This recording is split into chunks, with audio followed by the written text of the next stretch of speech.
Good afternoon. Welcome to Storytime from the Milledgeville Public Library of Illinois.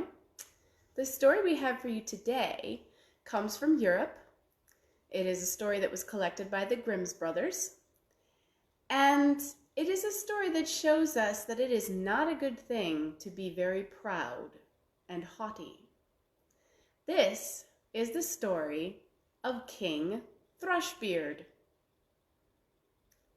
Once long ago, there was a king, and this king had several children, and his oldest daughter was the most beautiful girl you've ever seen.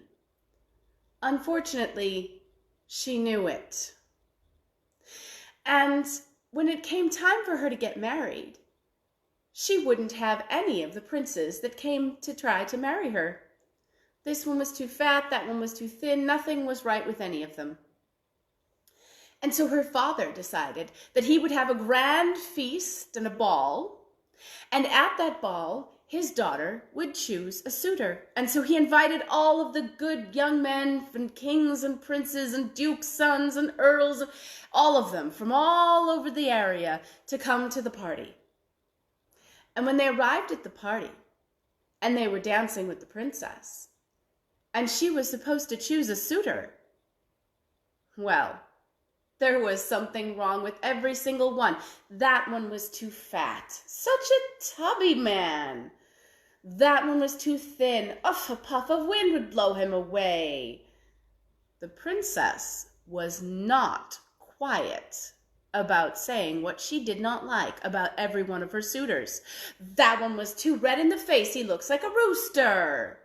That one was too pale. He looks like death is coming for him. That one was, well, he's so young. He looks like a green switch. Well, that one's too old. He looks like an old man willow, bent and double. And then came one man who was rather good to look on, but he had a little bit long of a chin. It was a little bit pointed. And the princess looked at him and said, "Oh, look at his chin. It's so pointy. It looks like a thrush's beak." And some of the people, they laughed a bit and they said, "Yes, that's actually, he does sort of look like a thrush's beak." And they started to call him King Thrushbeard. Well, the princess's father, the king, was not happy with how proud and how disagreeable his daughter was being about picking a husband. And so he vowed that the first beggar to come to his door would get his daughter's hand in marriage. Well, it just so happened that the next day, a ballad singer came, one who sang beautiful story songs about things that had happened in the past. And he was singing outside the palace window, hoping that perhaps someone would throw him a coin or two. And the king heard him, and the king gave orders that the ballad singer was to be brought inside. And when the beggar man came in his rags and tatters and sang his song, the king said, "You have pleased me greatly, and as a reward, you will have my daughter as your wife." The princess was horrified. "Father, you're going to marry me to this raggedy beggar man." And he said, "Daughter, you would not have anyone else. And I vowed that I would give you to the first beggar man who came to the door." And so the priest was called, and right then and there was a quiet little ceremony, and suddenly the princess was no longer a princess. Now she was a beggar wife. And her father told her she had to go with her husband. And so he sent her from the palace. Well, the beggar man took the beggar wife by the hand, and he led her down the road, and he said, "Come, wife, let us go home." And as they walked down the road, they came to a very big forest. And the trees were strong and tall, and it was a most beautiful forest. And the princess said, "Whose forest is this?" And some of the foresters that were there, felling wood and such, said, "Oh, this belongs to King Thrushbeard, miss." And she said, "Oh dear, I should not have made fun of him. I wish I had married King Thrushbeard, then all of this would be mine." Well, they continued on down the road, and they came to a very big meadow full of lush green grass and fat cows grazing on it. And the princess, well, she used to be a princess, called out to the men working there, minding the cows, and she said, "Whose meadow is this?" And they said, "Well, this meadow belongs to King Thrushbeard." "Oh dear," said the former princess, "I wish I had not turned aside King Thrushbeard, then all of this would be mine." And as they went on a bit further, they came to a very large city. And it was a beautiful city, clean, and the people in it seemed to be very happy and cheerful and going about their business. And the princess asked someone, "Whose city is this?" And they said, "Oh, well, this city belongs to King Thrushbeard."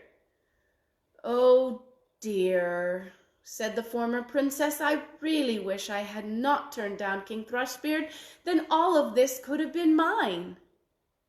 Well, the beggar man, who had been walking beside her all this time, said to her, "I do not like to hear you complaining and wishing you had a different husband. You are married to me. Come, wife, let us go home." And he took her by the hand and he led her down the road.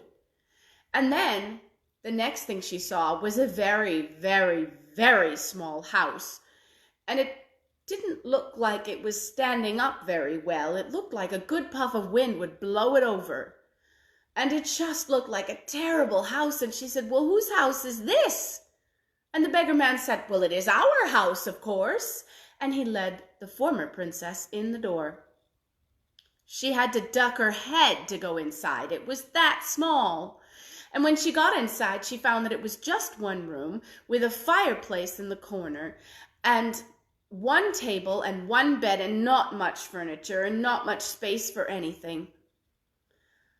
And she looked around the room and she said, "But where are the servants?"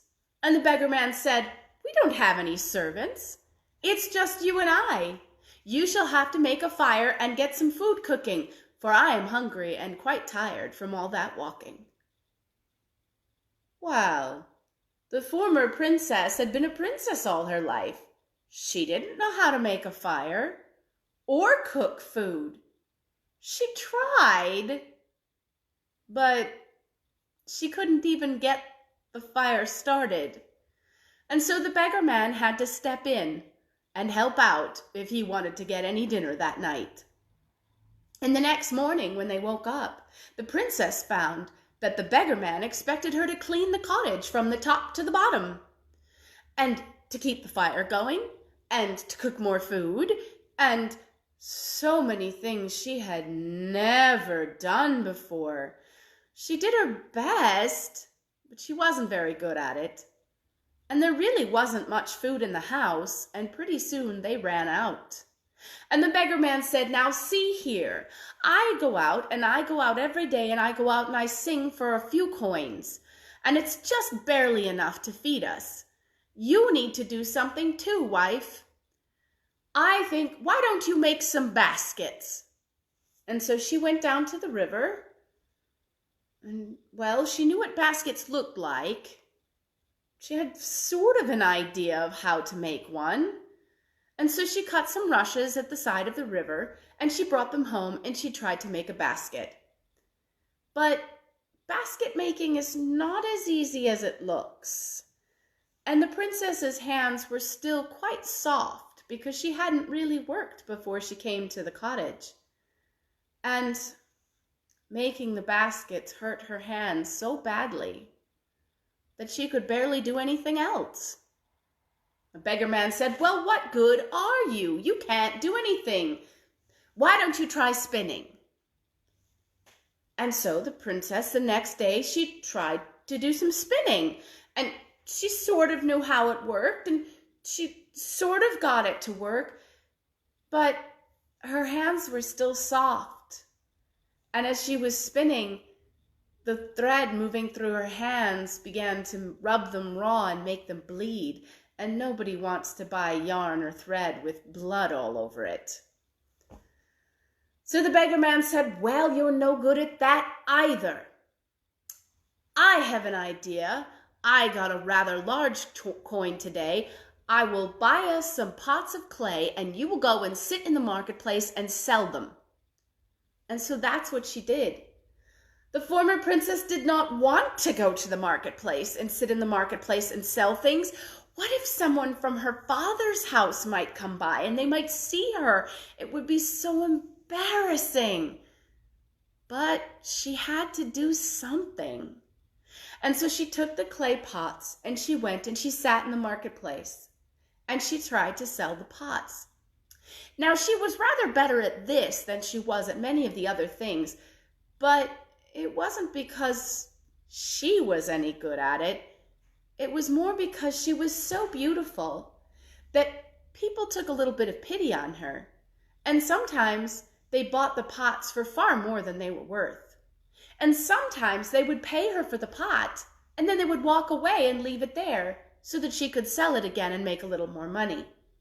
So at the end of the day, she went home with rather more money than she expected. And she and the beggar man lived off of that money for a day or two. But then they needed more. And so the beggar man got some more pots, and he sent her to the marketplace to sell the pots again. But this time, the only place she could set up a place to sell the pots was in the corner of the marketplace, right by one of the big streets. And as she was sitting there waiting to try to sell her pots, a drunken soldier came by on a horse, and he rode right past her pots and right through her pots, and he broke them all to pieces. And the former princess began to cry. "What is my husband going to say? Now I've lost all of the pots," and that soldier just rode away without even looking to see what he had done. But there was nothing for it. She had to go home and tell the beggar man what had happened.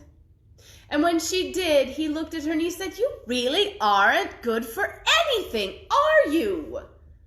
"Well, I went to your father's castle the other day, and it turns out they need a kitchen maid, someone to work in the kitchens and peel the potatoes and scrub the floors and scurry the clean the pans and the pots at the end of the day. And, well, at least there you'll get some food, and, well, they'll let you sleep in a bed in front of the fireplace. So just go there and you can go work in the kitchens." Well, the former princess was rather embarrassed to be working in her father's kitchens. But, you see, it had been a couple of weeks and she didn't look like a princess anymore.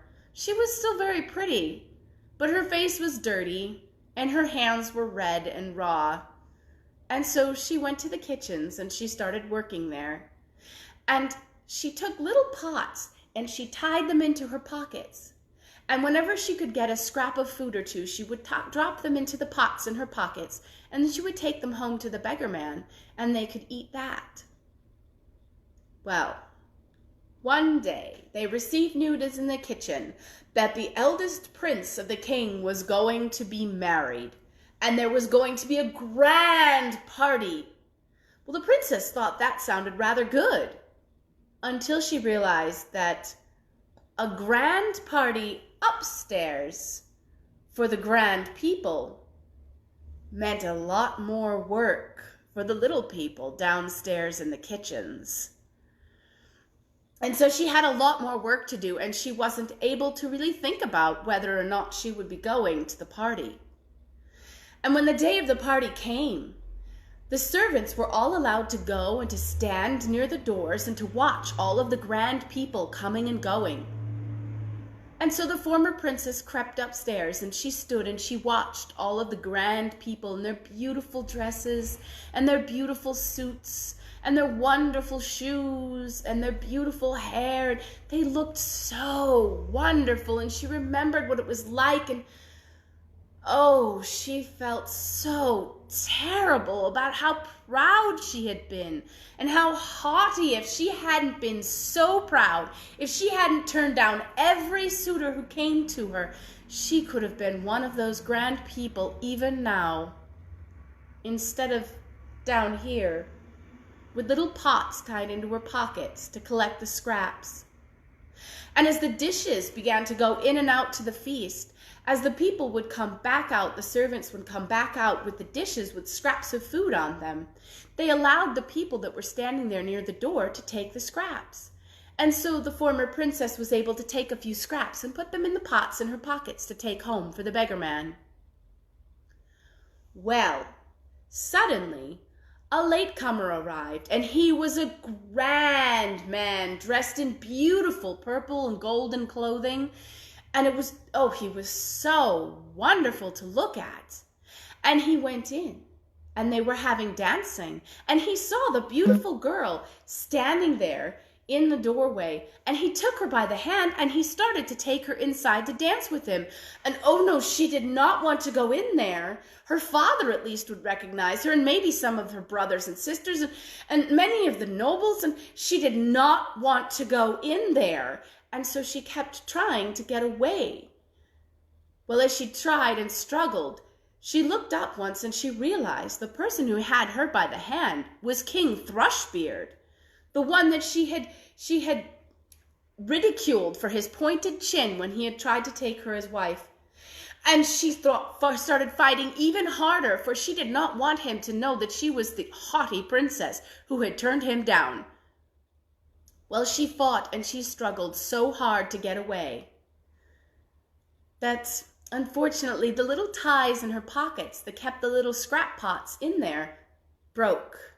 And the scrap pots fell out onto the floor, and they broke and they shattered, and the scraps went all over the floor. And everyone started laughing at the poor woman who had scraps of food in her pockets. Well, the princess was just horrified and so embarrassed, and so she began to run for the door to try to get away. Well, just as she got to the door, someone caught her by the hand, and she struggled a bit, but she turned to see who had her, and it was King Thrushbeard again.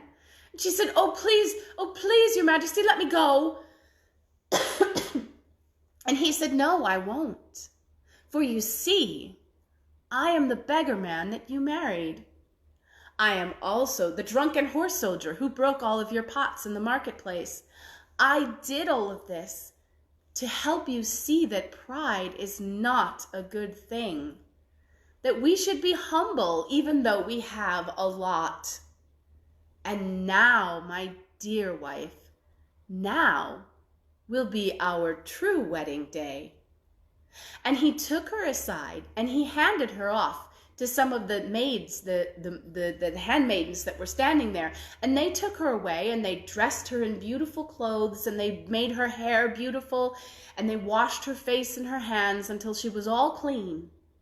And then they brought her back. And alongside her brother, who was marrying his bride, she was married to King Thrushbeard. And she was very happy to be so. And it was a grand wedding day with a beautiful feast and a wonderful party. And oh, I wish you and I could have been there too. And that is the story of King Thrushbeard that comes to us from Germany. I hope you enjoyed it. And I hope you'll come back and join us again on Wednesday at 3 p.m. Central Daylight Time. We'll be here at the Milledgeville Public Library of Illinois Facebook page. We'll have another story for you from somewhere around the world. Bye.